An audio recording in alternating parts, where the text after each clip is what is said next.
सर्वांना नमस्कार. मिलन अभी आधा अधुरा है या स्टोरीचे 47 एपिसोड यापूर्वीच अपलोड केलेले आहेत. कृपया ते सगळे एपिसोड ऐकण्यासाठी आपल्या चॅनलला भेट द्यावी. आता सगळी सूर्यवंशी फॅमिली रोशनच्या एंगेजमेंटसाठी सोनमच्या घरी निघाली आणि आपल्या आपल्या गाडीमध्ये बसले आणि सपनाने राणीची पर्स खूप चलाकीनं घरातच आणून ठेवली आणि त्या पर्समध्ये सोनमची रिंगसुद्धा तिथेच राहिली. प्रवास खूप लांबचा होता आणि जशी गाडी सुरू झाली तसे जानकी आणि मल्हारराव यांच्या गप्पा सुरू झाल्या. रोशनच्या लग्नाविषयी काय काय करायचं वगैरे अशा. आणि सपनानं त्यांच्या गाडीत लगेच राहुलला मिठी मारली, कारण कशा ना कशाच्या तरी निमित्तानं तिला राहुल लॉंग टाईम सोबत भेटत होता. पण आता राणी मात्र गुपचूप बसली होती आणि रोहितसोबत काय बोलायचं. आणि त्या अख्ख्या प्रवासभर आता ती बोर होणार होती, कारण रोहित तिच्यासोबत जास्त बोलत नव्हता, तिच्याकडे बघतही नव्हता आणि तिला स्वतःकडे बघू देत नव्हता. गाडीमध्ये तो एका बाजूला आणि ती एका बाजूला असे बसले होते. आणि एकतर रोहितला तो ड्रायव्हिंग करत नाही म्हणून वैताग आला होता. असं बसून राहणं त्याला आवडत नव्हतं. सतत काहीतरी करत राहायचं आणि एंगेज राहायचं असा त्याचा स्वभाव. आणि तो उगीचच त्याच्या ड्रायव्हरला ओरडला आणि म्हणाला, गाडी नीट चालवा ना, का उगीच सारखे सारखे ब्रेक मारता. तसं राणीनं चकित होऊन बघितलं आणि म्हणाली, अहो. तसा रोहित तिला म्हणाला, आता तू मला सर म्हणाली तरी चालेल. आता इथं कोणीच नाही, फक्त आपण दोघे आहोत, त्यामुळे नाटक करू नको. आणि राणी म्हणाली, अहो असं मी मुद्दामच म्हणाले, कारण आता आपण फंक्शनमध्ये जाणार आहे, मग तिथे उगीचच माझ्या तोंडातून सर यायला नको ना, आणि म्हणून मग मी प्रॅक्टिस करते.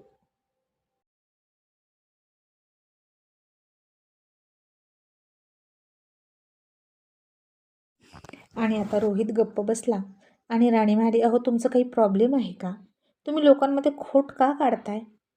आणि रोहित म्हणाला, आता मी कुठे तुझ्यामध्ये खोट काढली. ती म्हणाली, तुम्ही माझ्यात नाही तर ड्रायव्हर काकांमध्ये खोट काढली. हे बघा, ड्रायव्हर काकांनी आता काहीही चूक केली नाही, तर ती तुम्ही त्यांना का ओरडलात. तुम्हाला शांत बसू वाटत नाही का. आणि रोहित म्हणाला, नाही मला शांत बसू वाटत, मला ड्रायव्हिंग करू वाटतं आणि माझी गाडी मला दुसऱ्यांच्या हातात देऊ वाटत नाही. आणि राणी म्हणाली, अच्छा, म्हणून तुमचा जीव वर खाली होतो का. जरा दुसऱ्यांवर सुद्धा विश्वास ठेवा ना.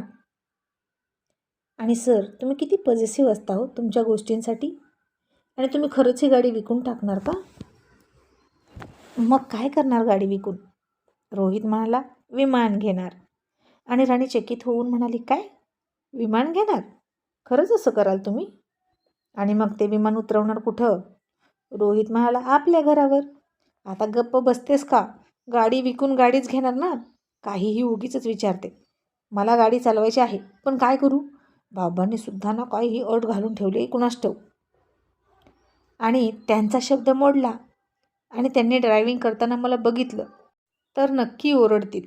आणि मग राणी म्हणाली, बाबा जे करतात ना ते योग्यच करतात. आणि रोहित म्हणाला, ते माझे बाबा आहेत समजलं, तू नको सांगू मला. आणि राणी म्हणाली, मग मी कुठे नाही म्हणाले, पण ते माझेही बाबा आहेत. आता इतका त्रास करून घेण्यापेक्षा डोळे झाकून पडा, म्हणजे मग लवकर गाव येईल आणि तुम्हाला बोर होणार नाही. नाहीतर त्यापेक्षा ना एक काम करा, तुम्ही माझ्यासोबत गाण्याचे भेंडे खेळता का, म्हणजे आपला टाईमपास होईल. आणि रोहितनं तिच्याकडे वैतागून रागात बघितलं आणि म्हणाला, तुला मी लहान मुलगा वाटलो का गाण्याच्या भेंड्या खेळायला. काहीही काय नॉनसेन्स. आणि राणी म्हणाली, मला माहीत आहे तुम्ही लहान नाही, तुम्ही मोठे आहात, लग्न झालेलं आहे तुमचं, आणि लग्न झाल्यावर जे करायचं ते तर तुम्हाला करायचंच नाही. मग भेंडे तरी खेळा ना, तेवढं तरी जमेल ना तुम्हाला, की तुम्हाला आयुष्यात देशसेवेशिवाय दुसरं काहीच करायचं नाही.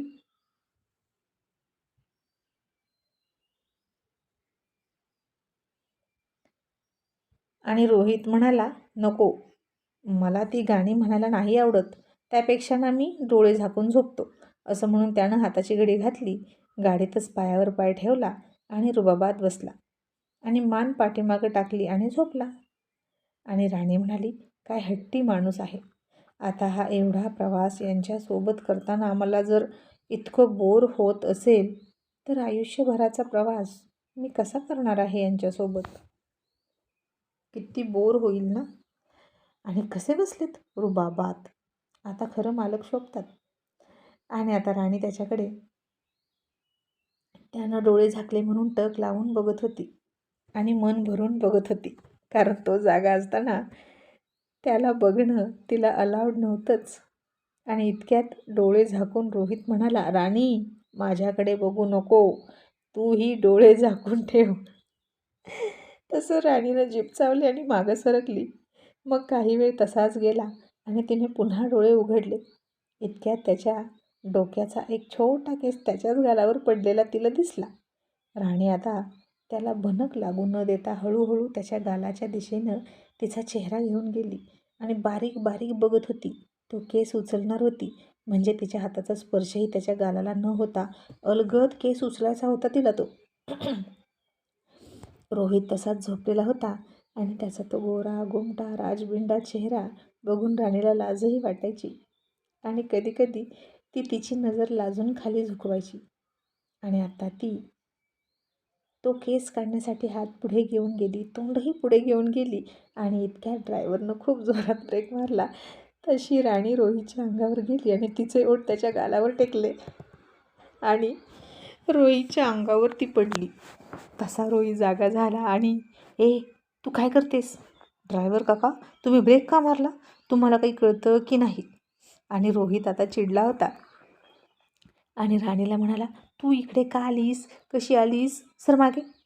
तशी राणी आता त्याच्या अंगावरून बाजूला होण्याचा प्रयत्न करत होती आणि ती घाबरून म्हणाली, अहो ते ब्रेक मारला ना म्हणून मी आले इकडे. मी झोपलेच होते आणि अचानक ब्रेक दाबला. आणि रोहित म्हणाला, मग आताही असंच म्हणशील का, ड्रायव्हरचं काही चुकलं नाही. आणि राणी म्हणाली, बघूया ना नक्की काय झालं. ड्रायव्हर काका तुम्ही का ब्रेक मारला. आणि ड्रायव्हर काका म्हणाले, मॅडम समोर म्हशी चालल्या आहेत आणि अचानक गाडीला आडव्या आल्या ना त्यामुळे ब्रेक मारावा लागला. आणि राणी म्हणाली, बघा सर असं झालंय, यात त्यांचा काय हो दोष. आणि त्याला हसवण्यासाठी राणी म्हणाली, आणि मी काय म्हणते सर, आपण म्हशीला लिफ्ट देऊया का. आणि रोहित तिच्या जोकवर हसलाच नाही, उलट तिच्याकडे रागात बघितला आणि म्हणाला, चालेल ना, मी म्हस घेऊन जातो आणि तिच्या जागी तुला इथं सोडतो. एक वेळ ती परवडली पण तू नको. आता सरक पाठीमागं आणि शांत बस, असं तो तिला म्हणाला. तशी राणी तोंड वाकडं करून गप्प बसली. आणि रोहितनं आता पुन्हा डोळे झाकले आणि राणीची नजर त्याच्या गालावर गेली.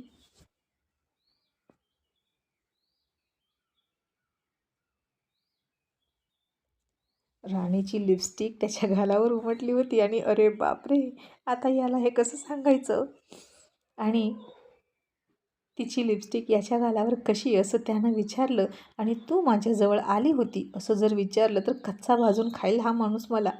पण तरीसुद्धा जर हे कोणी बघितलं तर कसं वाटेल, सगळे हसतील असं म्हणून राणीनं गुपचूप तिच्या पदराचं टोक घेतलं आणि हळूहळूच त्याच्या डोळ्यांकडे बघत बघत घाबरत घाबरत तिचा हात त्याच्या गालाकडे घेऊन गेली.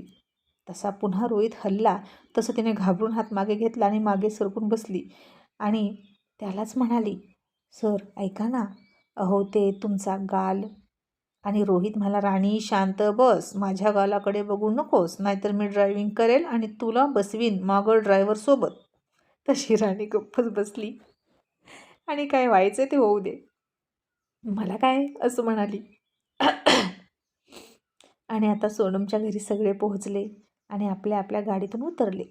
तसं रोहितच्या दाराकडे बघितलं पहिल्यांदा राहुलनं आणि तो गालात हसायला लागला.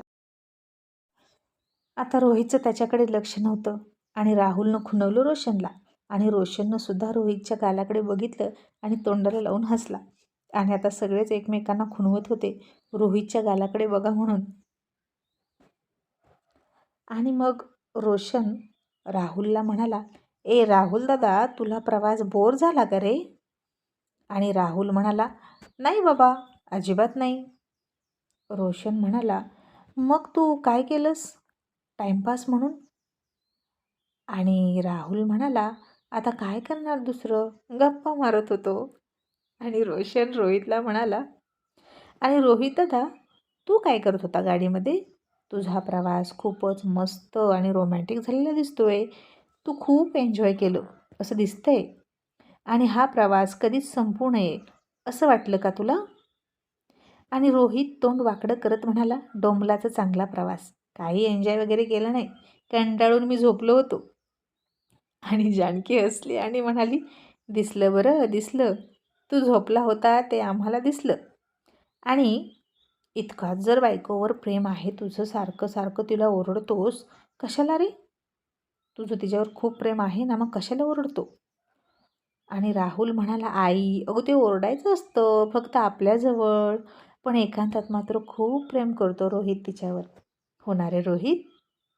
आणि रोहित वैतागून म्हणाला, तुम्ही सगळ्यांनी मला टार्गेट केलं आहे का? एंगेजमेंट ज्याची आहे त्याची मस्करी करा आणि मला बघून का हसताय? आणि आता हे सगळं न आवडलेली सपना पटकन म्हणाली, कारण रोहित भाऊजी, राणीची लिपस्टिक तुमच्या गालाला लागली आहे म्हणून सगळे तुमची फिरकी घेत आहेत. तसा रोहित चकित झाला आणि त्यानं गाडीच्या आरशात बघितलं आणि ओ नो, हे कधी झालं? राणीनं हे सगळं कधी केलं? ही मूर्ख मुलगी आहे एक नंबरची असं त्याला वाटलं. आणि त्यानं राणीकडे चिडून बघितलं. पण आता राणी घाबरली होती, पण रोहितमुळे नाही, तर तिची पर्स सापडत नव्हती म्हणून.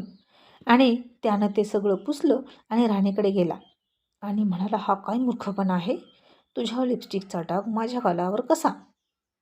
आणि राणी म्हणाली, सॉरी सर, पण ते धडकले ना मी ब्रेक मारल्यावर, तेव्हा लागला. तुम्हाला सांगत होते पण तुम्ही ऐकूनच घेतलं नाही. आणि असू द्या ना सर, तेवढाच गैरसमज झाला ना सगळ्यांचा. आता कोणी आपल्यावर डाऊट घेणार नाही. पण ऐका ना सर, अहो पर्स सापडत नाही. आता मी काय करू?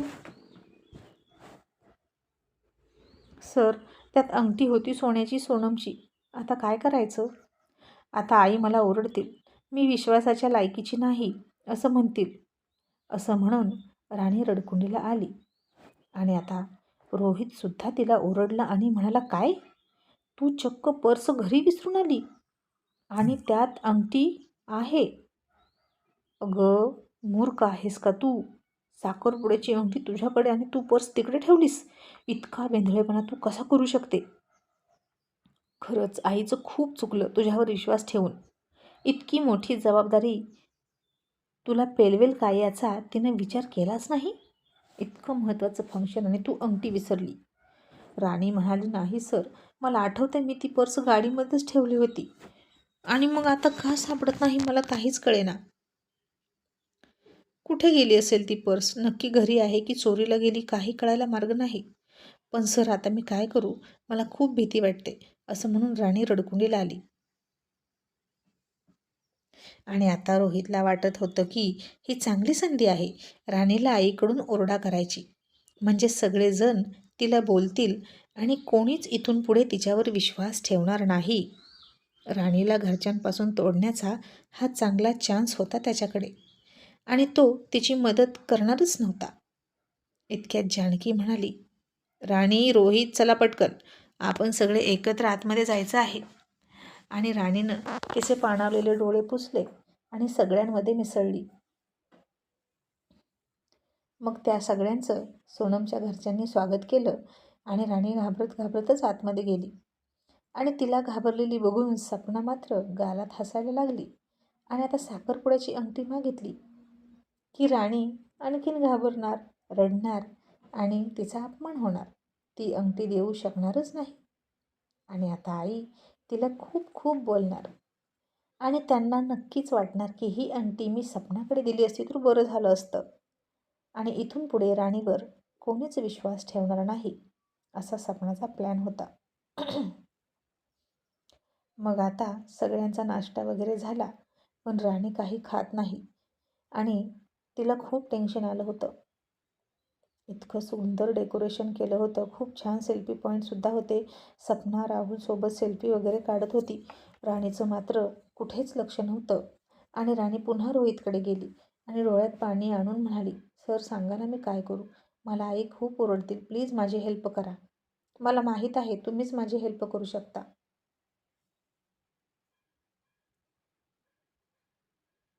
आणि रोहित म्हणाला, राणी अगं खरं सांगू का, तर हा ना एक गोल्डन चान्स आहे. तू घरच्यांच्या ना जास्त जवळ जाऊ नकोस, म्हणजे तुलाही त्रास होणार नाही आणि तुला घरचे पुन्हा अशी कामं सांगणार नाहीत. आणि राणीला आता त्याचा राग आला. अशा क्षणीसुद्धा या माणसाला असं कसं काय सुचू शकतं. इथं मी एवढी त्रासात आहे आणि यांना त्यांचंच पडलं आहे असं तिला वाटलं. ती म्हणाली, सर ते आपण नंतर बघू ना, पण मी त्यांची सून आहे म्हणून त्यांनी माझ्यावर विश्वास टाकला आणि मी तो सार्थ ठरवू शकले नाही. याचं मला खूप वाईट वाटलं सर. आणि इथे पाहुण्यांमध्ये असं व्हायला नको की रोशन भाऊजी आणि सोनम स्टेजवर असतील आणि आपलीच रिंग नसेल. सर प्लीज काहीतरी करा ना, असं म्हणून राणी त्याला खूप विनंत्या करत होती आणि तो तिला मदत करू शकतो असं तिला वाटत होतं. आणि रोहित मला, राणी पण मी काय करू? आता घर किती लांब आहे, आता जाऊन तर अंगठी नाही आणू शकत. तू ना गोंधळ घालून ठेवतेस बघ नुसतं, आता तुझं तू बघ. आणि राणी म्हणाली, तुम्ही माझं कुणीच लागत नाही का? असं काय करता? करा ना मदत. मी करते ना इतकं सगळं तुमच्यासाठी, तुमच्या घरच्यांसाठी. मग तुम्ही माझी मदत नाही का करणार? रोहित म्हणाला, ओके, पण हे तू वरच्या वरच्या मनानं करतेस ना? नक्की? तू मनापासून काहीच करत नाहीस माझ्यासाठी आणि माझ्या घरच्यांसाठी असं मला सांग. हे सगळं नाटक आहे. आणि राणी म्हणाली त्याच्या समाधानासाठी, हो सगळं नाटक आहे, पण आता काय करायचं? साखरपुड्याला अर्धा तास आहे फक्त. आणि रोहित म्हणाला, अगं रिंग डायमंड होती आणि जशीच्या तशी आणावी लागेल. मग खूप पैसे लागतील आणि इतके पैसे घ्यायचे म्हणजे बाबांना किंवा दादाला बोलावं लागेल आणि मग त्यांनासुद्धा कळेलच की तुझ्याकडून रिंग हरवली. आपण लपवून ठेवू शकत नाहीच. मग काय करायचं?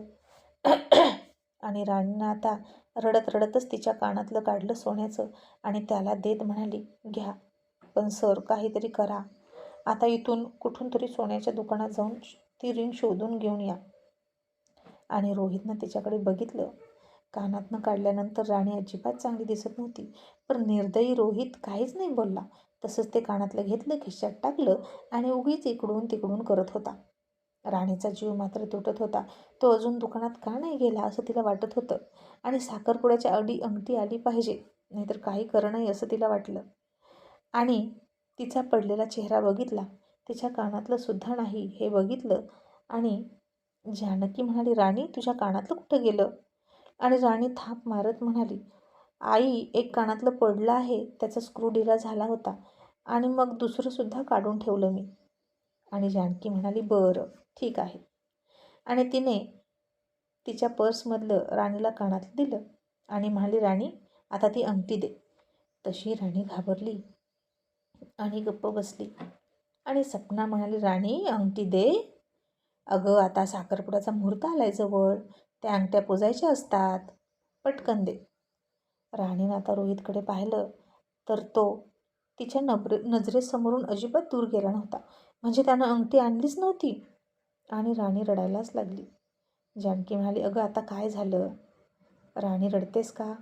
आणि राणीनं सगळं खरं खरं सांगितलं आणि त्यानं तिला रडताना बघितलं. आणि रोहितसुद्धा तिथं आला. आणि सपना म्हणाली, राणी तू अशी कशी पर्स विसरू शकते? आईने तुला किती विश्वासानं ती जबाबदारी दिली होती, म्हणजे तुला काहीच गांभीर्य नाही का? अगं आता इथे सूर्यवंशींची किती इज्जत जाईल. बघा आई, तुम्ही चुकलात राणीवर विश्वास टाकून. माझ्याकडे दिली होती ना तुम्ही अंगठी, तर का परत तिला दिली? आई, तुम्हाला इतकं कळायला हवं की ही मुलगी लहान आहे आणि अल्लड आहे. तिला कुठल्याही गोष्टीचं गांभीर्य नाही आणि मुळात इतकी महागडी वस्तू सांभाळण्याची अक्कल नाही. जानकीनं सुद्धा राणीकडे रागात बघितलं आणि म्हणाली, चुकलं माझं सपना. ती अंगठी तुझ्याकडे द्यायला हवी होती. राणी तू असं करशील असं मला वाटलं नव्हतं. इतका बेजबाबदारपणा सूर्यवंशींच्या सुनांना चांगला वाटत नाही. इथं आवर्जून गोष्टी लक्षात ठेवाव्या लागतात आणि कराव्या लागतात सपना. घडलं तर घडलं, घडल तसं घडल असं चालत नाही इथं. राणी आता रडत होती आणि रोहित शांत होता. नेहमी सारखा राणीची मदत करून तिची बाजू घेऊन बोललाच नाही. आणि तोही म्हणाला, आई अगं तुला पण कळायला हवं होतं, राणी लहान आहे. आणि सपना म्हणाली, लहानही आहे आणि मौल्यवान वस्तू सांभाळण्याची सवय नाही, कारण तिनं लहानपणापासून इतक्या महागड्या वस्तू बघितल्याच नाहीत ना. तिला त्याची किंमत नाही.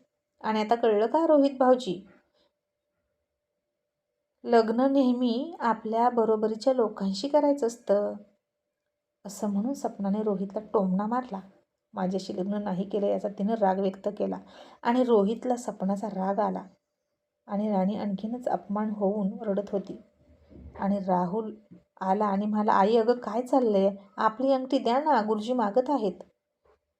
रोशन सोनम स्टेजवर चढले पण. आणि जानकी म्हणाली, आता काय करायचं, या राणीनं सगळा घोळ घालून ठेवला.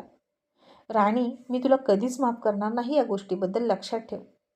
मी माझ्या नजरेसमोरून तू जा, असं जानकी म्हणाली. आणि राणी तिथून बाजूला गेली. जानकीला आलेलं खूप टेन्शन बघून रोहितनं त्याच्या खिशातून हळूच बॉक्स काढला आणि तिला देत म्हणाला, आई हे घे अंगठी. तशी जानकी चकित होऊन म्हणाले, रोहित, अरे ही अंगठी तुझ्याकडे कशी? रोहित मला दरवाजाच्या पाठीमागे ती पर्स विसरली होती हे मी बघितलं येता येता, आणि फक्त अंगठी घेऊन आलो. आणि तिलाही थोडं कळू दे जबाबदारी सांभाळणं काय असतं. आणि जानकी म्हणाली, बरं असू दे, ते आपण नंतर बोलू. आता ती पटकन अंगठी दे सपनाच्या हातात. आणि आता सपनाला सुद्धा बरं वाटलं रोहितनं राणीला बोलणं केलं म्हणून. मग आता रोशन आणि सोनमनं एकमेकांना अंगठ्या घातल्या. एंगेजमेंट झाली. खूप सुंदर दिसत होते दोघे एकमेकांसोबत. मग सगळ्यांसोबत फोटो काढताना राणी कुठंच दिसेना. जानकी म्हणाली, रोहित, राणी कुठे आहे? रोहितनं बघितलं तर ती एका कोपऱ्यात बसली होती आणि रडून रडून डोळे सुजले होते. आणि रोहित तिच्याकडे गेला आणि म्हणाला, राणी आता नाटक बंद कर आणि चल. राणी म्हणाली, मी नाटक नाही करत, माझ्याकडून चुकून झालं. रोहित म्हणाला, बास आता, जे झालं ते झालं, सगळ्यांना फॅमिली फोटो घ्यायचा आहे, चल पटकन, नाहीतर आई आणखीन ओरडेल. मग राणी गुपचूप आली आणि त्याच्या शेजारी जाऊन अंतर ठेवून उभा राहिली. आणि फोटोग्राफर म्हणाला, मॅडम तुम्ही जरा तुमच्या मिस्टरांकडे सरका ना, आणि सगळ्यांनी बायकांच्या खांद्यावर हात टाकले ना तर खूप छान दिसेल फोटो.